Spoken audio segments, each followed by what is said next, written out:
Hello, my dear students. Welcome back to part 5 of Organic Made Easy series, जिसमें आपको मैंने वादा किया था कि अपनी नेक्स्ट वीडियो में हम बात करेंगे एरोमेटिक कंपाउंड्स की और क्या कंडीशंस हैं किसी कंपाउंड की कि वो एरोमेटिक हो सकेगा या रेजोनेंस एग्जिबिट करेगा. So without much delay, let's start our today's topic. So 1975 में माइकल फेरारी नाम के साइंटिस्ट ने सबसे पहले बेंजीन को डिस्कवर किया था और उन्होंने ही एरोमेटिक कंपाउंड्स के बारे में बात करी थी. सो एरोमेटिक वर्ड जो है ये लैटिन लैंग्वेज के अरोमा वर्ड से आया है. अरोमा का मतलब होता है स्वीट स्मेल. मतलब 18th सेंचुरी में कुछ कंपाउंड्स ऐसे पाए गए स्पेसिफिकली प्लांट बेस्ड जिनकी एक स्वीट स्मेल होती थी, कैरेक्टरिस्टिक खुशबू होती थी और उन्हीं कंपाउंड्स में एरोमेटिसिटी भी एग्जिबिट होती थी. तो लैटिन लैंग्वेज का aroma word straightforward as it is English language ने एक्सेप्ट किया और एरोमेटिक कंपाउंड्स का नेम स्टार्ट हुआ.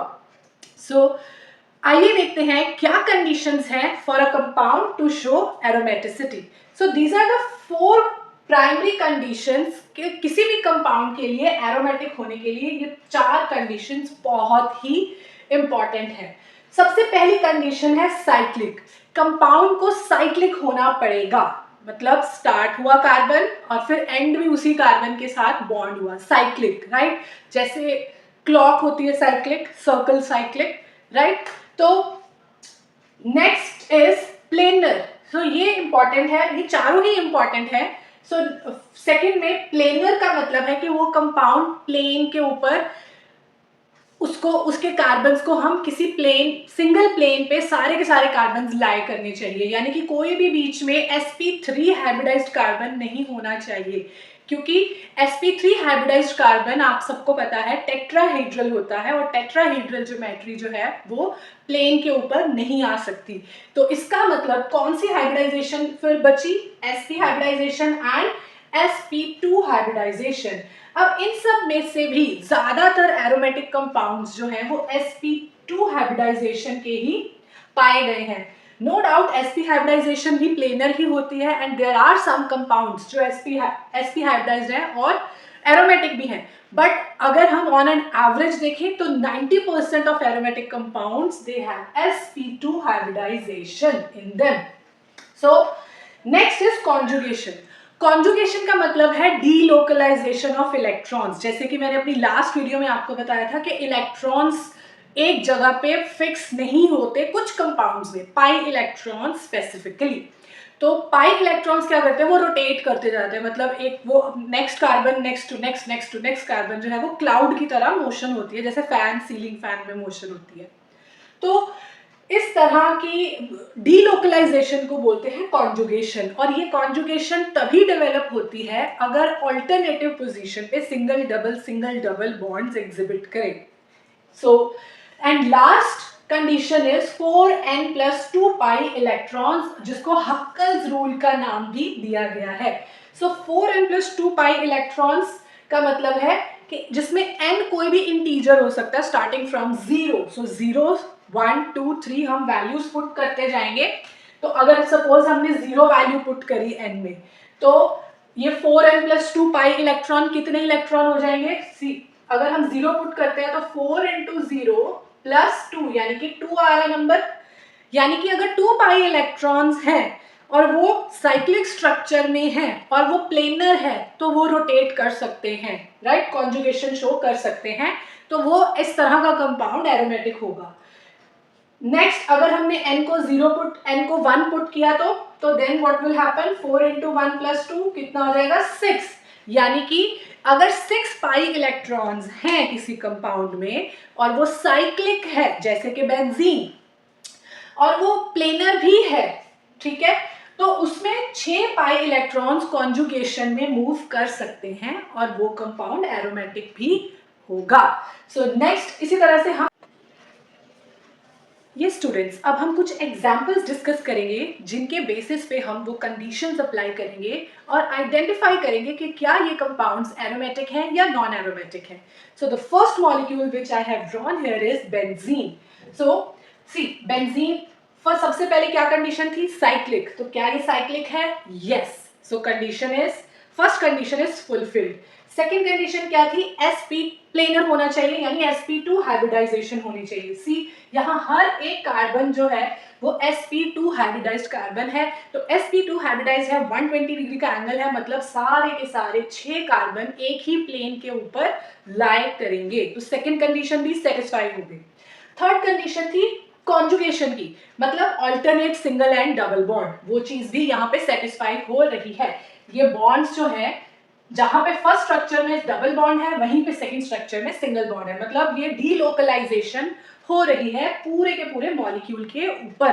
डीलोकलाइजेशन मतलब इलेक्ट्रॉन क्लाउड जो है वो आगे की आगे ट्रांसफर हो रहा है, हियर लाइक दिस, ये इधर मूव हो रहा है, ये इधर मूव हो रहा है और ये इधर मूव हो रहा है। सो ये एक तरीका है शो करने का कि कौन सा बॉन्ड किधर शिफ्ट हुआ है, ये बॉन्ड शिफ्टिंग बोलते हैं इसको, राइट। सो मुझे तो बहुत मजा आता है ये बॉन्ड शिफ्टिंग ड्रॉ करने में, and I am sure once आपको ये कॉन्सेप्ट समझ आ जाएगा एंड आपको भी ये स्ट्रक्चर्स ड्रॉ करने बहुत अच्छे लगेंगे। बट एक चीज मैं आपको बता दूं, सिर्फ वीडियो देखने से आपको नहीं समझ आएगा, होपफुली समझ आए, आई प्रे, बट जब तक आप ड्रॉ नहीं करेंगे अपनी नोटबुक पे, 3-4 मॉलिक्यूल्स को प्रैक्टिस नहीं करेंगे, तब तक आप 100% एफिशिएंट नहीं हो पाएंगे। सो प्लीज टीचर की नॉलेज लेना बहुत ज़रूरी है, बट उसके बाद जो रोल है आपका as a student, so you do perform that role as well, so practise that as well. So अब ये पहली 3 कंडीशंस सेटिस्फाई हो रही है। अब चौथा रूल क्या था, हक्कल्स रूल। अब हक्कल्स रूल में क्या था, 4n+2 पाई इलेक्ट्रॉन्स होने चाहिए थे, राइट। अब इसमें कितने पाई इलेक्ट्रॉन्स हैं जिनकी डीलोकलाइजेशन हो रही है, 1 2 3 4 5 6। 6 क्यों, आप तो कहोगे यहाँ पे 3 बॉन्ड्स हैं, बॉन्ड्स 3 हैं, बट हर एक बॉन्ड के अंदर टोटल इलेक्ट्रॉन्स कितने हैं, 2, तो 3 2 6, यानी कि 6 पाई इलेक्ट्रॉन्स हैं हमारे पास। अब 6 पाई इलेक्ट्रॉन्स कैसे होंगे, जब मैं इंटीजर फाइंड करूंगी n को, अगर मैं 1 पुट करती हूँ, so if we put n is equals to 1 in this formula, तो हमें हमारा नंबर जो कि 6 पाई इलेक्ट्रॉन्स है वो मिल रहा है। So that means this compound is aromatic. Clear students, चलो नेक्स्ट एग्जांपल करते हैं, साइक्लोप्रोपाइल कैटायन, कार्बोकैटायन भी बोलते हैं इसको, ठीक है। अब कार्बोकैटायन मतलब इसमें एक ऐसा कार्बन है जो sp2 हाइब्रिडाइज तो है, बट उसका जो p इलेक्ट्रॉन्स के इलेक्ट्रॉन्स किसी को उसने डोनेट कर दिए, यानी कि उसके पास इलेक्ट्रॉन्स की कमी है, वो कैटायन है। कार्बोकैटायन भी बोलते हैं और सिर्फ कैटायन भी बोलते हैं इसको। सो अब हम चेक करते हैं, देखो इसमें सेम वही मेथड है, साइक्लिक है, यस, प्लेनर है, यस, कॉन्जुगेशन हो रही है, यस। देखो कॉन्जुगेशन कैसे हो रही है, पहले यही वाला जो डबल बॉन्ड है, ये डबल बॉन्ड इधर मूव कर रहा है, यानी कि ये इधर आया और ये पॉजिटिव चार्ज अब इधर आ जाएगा। अब नेक्स्ट स्ट्रक्चर में क्या हो रहा है, ये डबल बॉन्ड इधर मूव कर रहा है, अब ये पॉजिटिव चार्ज इधर आ गया। फिर नेक्स्ट स्ट्रक्चर में क्या होगा, फिर से ये इधर आएगा और ये पॉजिटिव चार्ज इधर आएगा, यानी कि फर्स्ट वाला स्ट्रक्चर घूम के फिर से बन जाएगा। तो ये कांस्टेंट 3 रेजोनेटिंग स्ट्रक्चर इसके बनेंगे और इन्हीं में ही इंटरचेंज होता रहेगा। क्योंकि इनमें इंटरचेंज होता रहेगा, इसीलिए मैंने दोनों तरफ एरोज ड्रॉ किए हैं, इनको बोलते हैं डबल हेडेड एरोज। तो और ये जो सिंबल जो मैंने सेंटर में ड्रॉ किया है ब्लैक मार्कर से, ये है बॉन्ड्स की रोटेशन को शो करना, राइट। तो 3 कंडीशंस तो सेटिस्फाई हो गई है, कॉन्जुगेशन भी है, साइक्लिक भी है, प्लेनर भी है, sp2 हाइब्रिडाइज्ड है। चौथी कंडीशन है हक्कल रूल। अब हमारा नेक्स्ट टास्क है कि किसी n की वैल्यू ढूंढना, ताकि क्योंकि इसके पास 2 इलेक्ट्रॉन्स है ना, पाई इलेक्ट्रॉन्स जो रोटेट कर रहे हैं पूरे पूरे साइक्लिक कंपाउंड में, तो हम ऐसा n फाइंड करेंगे जिससे टोटल 2 आ जाए। यानी कि अगर मैं इस 4n+2 में n को 0 पुट करूं, इफ आई पुट n 0, तो 4 × 0 + 2 2, तो यानी कि मैं ऐसा n ढूंढ पा रही हूँ ना, वो भी इंटीजर फॉर्म में, तो दैट मीन्स इसमें हक्कल रूल भी अप्लाई हो रहा है। सो इसका मतलब है cyclopropyl cation is also an aromatic. कुछ और एग्जाम्पल्स हम लेते हैं। So third molecule is cyclobutadiene. अब साइक्लोब्यूटाडाइईन में फर्स्ट कंडीशन सेटिस्फाइड है, साइक्लिक है, sp2 हाइब्रिडाइज्ड है, ओके अग्रीड। लेकिन इसमें कॉन्जुगेशन वो भी हो सकती है, ठीक है, ये इधर चला जाएगा और ये इधर चला जाएगा, ओके ठीक है। पहली 3 कंडीशन सेटिस्फाई है, बट फोर्थ कंडीशन जो कि मेन है हक्कल्स रूल, हक्कल्स रूल में अब यहाँ पे कितने पाई इलेक्ट्रॉन्स हैं, अगर वो कॉन्जुगेट करते भी हैं तो 4 पाई इलेक्ट्रॉन्स है ना, लेकिन 4n+2 पाई इलेक्ट्रॉन रूल में 4 तो कभी भी आ ही नहीं सकता, अगर क्योंकि n हमें इंटीजर लेना है स्टार्टिंग फ्रॉम 0, ठीक है, अगर 0 ले रहे हैं तो 2 आएगा, अगर 1 ले रहे हैं तो 6 आ रहा है, मतलब 2, 6 और 10 और आगे आगे चल रहा है, यानी कि 4 तो कभी भी आएगा ही नहीं, इसके पास 4 पाई इलेक्ट्रॉन्स हैं। तो हक्कल्स रूल क्योंकि ये सेटिस्फाई नहीं कर पाया, इसीलिए cyclobutadiene is not an aromatic compound. Clear?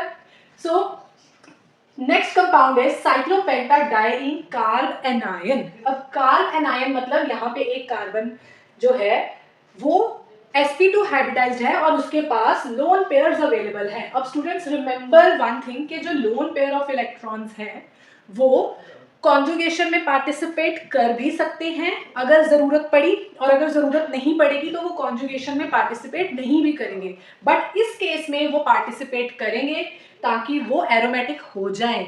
अब कोई भी कंपाउंड अगर वो एरोमेटिक हो सकता है तो वो डेफिनेटली एरोमेटिक होगा ही होगा, मतलब एरोमेटिक होना ही चूज करेगा। क्यों?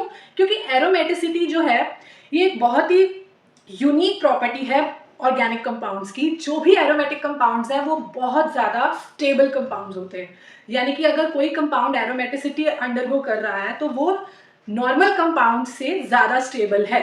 सो इस केस में यहाँ पे जो एनायन के जो इलेक्ट्रॉन्स हैं वो भी कॉन्जुगेशन में पार्टिसिपेट करेंगे, और ये इधर मूव करेगा, ये इधर मूव करेगा, ऐसे ऐसे इसके कॉन्जुगेटिंग स्ट्रक्चर्स बनते रहेंगे।